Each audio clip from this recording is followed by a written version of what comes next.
Hello everyone, welcome to my mini blog. আজ আমরা তিনজনে মিলে বেরিয়ে পড়েছিলাম বিকেলে মিমের ভ্যাকসিন দিতে যাওয়ার জন্য বাঁকুড়া টাউনে। আর যেহেতু সকাল থেকে দুপুর পর্যন্ত অনেক রোদ গরম, তাই কিন্তু সকালে বেরোনোর একদমই সাহস হয় না। তাই ওর পাপা বিকেলেই আমাদেরকে নিয়ে গিয়েছিল। আর এদিকে দেখো আমরা কিন্তু চলেও এসেছি ডক্টর চেম্বারে। আর এই ভ্যাকসিনগুলো যেহেতু গভর্নমেন্ট থেকে প্রোভাইড করে না, তাই কিন্তু প্রাইভেটেই দিতে হতো, তাই এখানে আসা। আর এখানেই কিন্তু আমার মিমকে ছোট থেকে ডক্টর দেখাই। আর এখানে দেখো আমার মিম কত অ্যাক্টিভ হয়ে গিয়েছে। ও কিন্তু বারবার জানলাটা যেহেতু খোলা ছিল, সেই জানলার কাজটাকে ধরার চেষ্টা করছিল। এরপর অনেকটাই সময় বেঁচে যাওয়াতে আমরা কিন্তু চলে আসি চারটালে।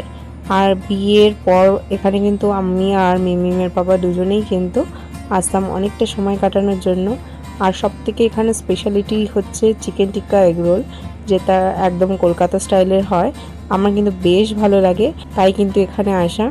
আর যেহেতু আফটার প্রেগনেন্সি প্রায় 1 বছর, প্রায় 3-4 মাস পর তো হবেই এখানে আসা, তো আমার ভীষণ ভালো লাগছে এসে।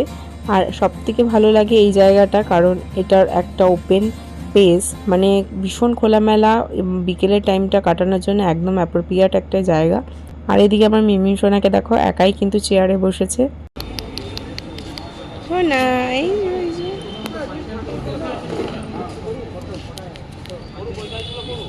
মিমি টাটা টাটা টাটা।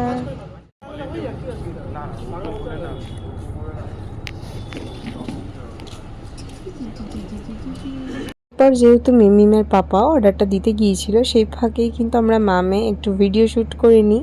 আর এইদিকে দেখো কি সুন্দর ক্যামেরার দিকে তাকাচ্ছে।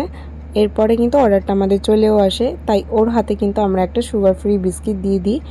না হলে ও কিন্তু আমাদের খাওয়ার সময় সেই জিনিসটাই খেতে চাইবে, তাই এটা সাপোর্ট হিসেবে দিয়ে দিই। খুব একটা এটার মধ্যে অ্যাড সুগার নেই। তো যাই হোক, খাবারটা এবার চলো কমপ্লিট করা যাক। আর রোলটা কিন্তু ছিল একদম জাম্বো সাইজের, আর ভেতরে স্টাফিংটা জাস্ট ওয়াও, মানে ভীষণই সুন্দর। আর সেখানে আমরা খাওয়া দাওয়া কমপ্লিট করে এবার বাড়ির দিকে যাওয়ার পালা। আজকের এই ছোট্ট মিনি ব্লগটা যদি তোমাদের ভালো লাগে, চ্যানেলটাকে সাবস্ক্রাইব করে বেল বাটনটা প্রেস করে এই ভিডিওটাকে কিন্তু লাইক করতে ভুলো না। দেখা হচ্ছে অন্য ভিডিওতে। আজকের জন্য টাটা।